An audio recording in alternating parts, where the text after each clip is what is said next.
Hey folks, Landon Schwartz here, Senior Sous Chef at the Pomeroy Kananaskis Mountain Lodge. Been here since just the end of November 2020 and through 2021. I am in charge of running Forte Restaurant as well as the Blacktail Lounge.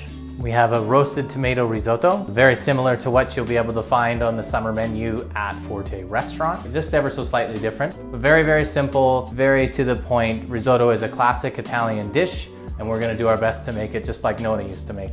So a few ingredients to make a nice roasted tomato risotto. So we've got a high quality short grain rice known as arborio.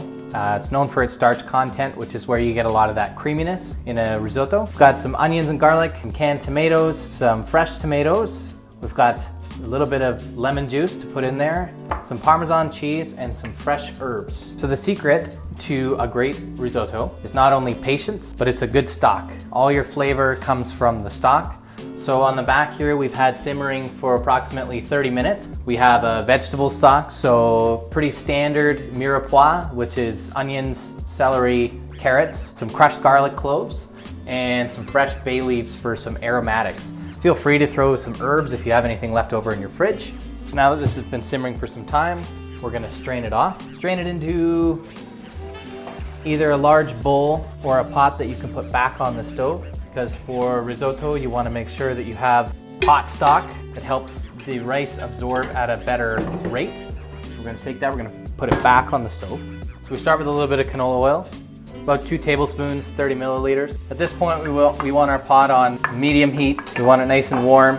We want to make sure that it's at a good enough temperature that we can sweat the onions or saute them, but not too high that we burn them. You want a ladle ready to go for your vegetable stock. I'm going to season at the very beginning, and you'll notice throughout this video that I'll be seasoning in layers. Best way to compound flavor is to season everything in layers throughout the process. At this point, we're going to add our rice in. We're going to stir that up.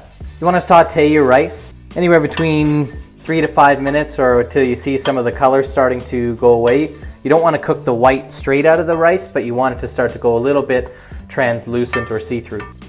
So you add the rice, and what you're trying to do is just toast the rice a little bit. It adds a little bit of flavor, adds a little bit of nuttiness to your risotto. Anywhere between 2 and 5 minutes. So I think we're right where we need to be. So if you look here, you can see that the grains of the rice are starting to go a little translucent around the outside. And that's how we know we're ready to move on to the next step. If you were with me right now, you could smell that the rice is starting to get nice and nutty as well. So at this point, we're gonna add our canned tomatoes and our whole tomatoes.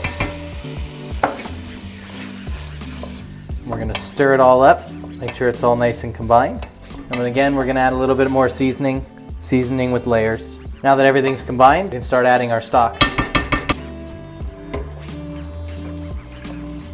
So you'll wanna add about 1/3 of your stock at this point, so 2 cups.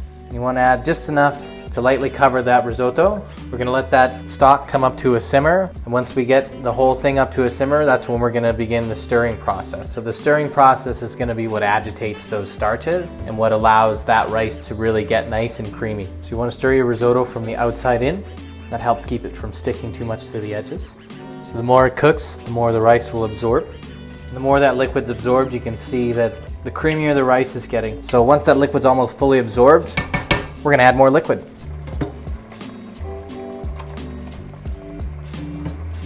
And this is when having that stock still nice and hot, ready to go, is a beneficial thing because it's already up to the temperature that you need it to do, so it's never going to cool that risotto down. Now at this point is when we get to decide whether it's time to add more stock or whether it's time to finish. The best way to do that is just like Nona used to do. Taste it. What you're looking for is a little bit of firmness to the grain.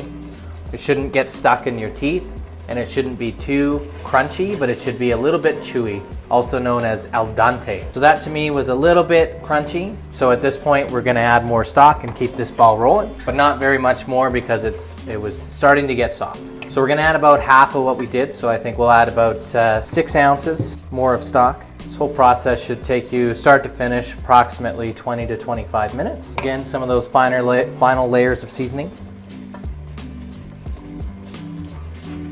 Our rice is getting nice and creamy. And that's from me stirring it with this wooden spoon. We're gonna turn that heat off because there's enough heat in that pan. It's known as residual heat. This is where we're gonna finish it. 2 knobs of butter, around a tablespoon, stir that in. You wanna make sure that you're constantly stirring this and you don't leave it because you want that butter to emulsify in. You don't want it to just sit on top. Now that butter's all absorbed in, so we add our cheese. Got fresh Parmesan.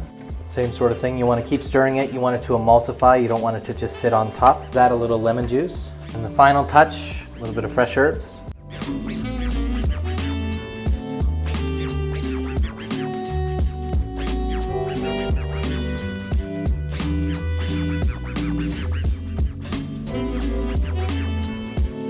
Okay folks, stay tuned at the Bare Necessities for more information regarding these meal kits. All these ingredients that we're demoing today will be part of your meal kits moving forward. What I want you to take from these videos and from this program is that I know cooking for yourself at home can be a little bit intimidating sometimes, especially when you're presented with limited space and limited resources. But what we've done for you here today is we've crafted these recipes so that cooking can be a little bit more fun.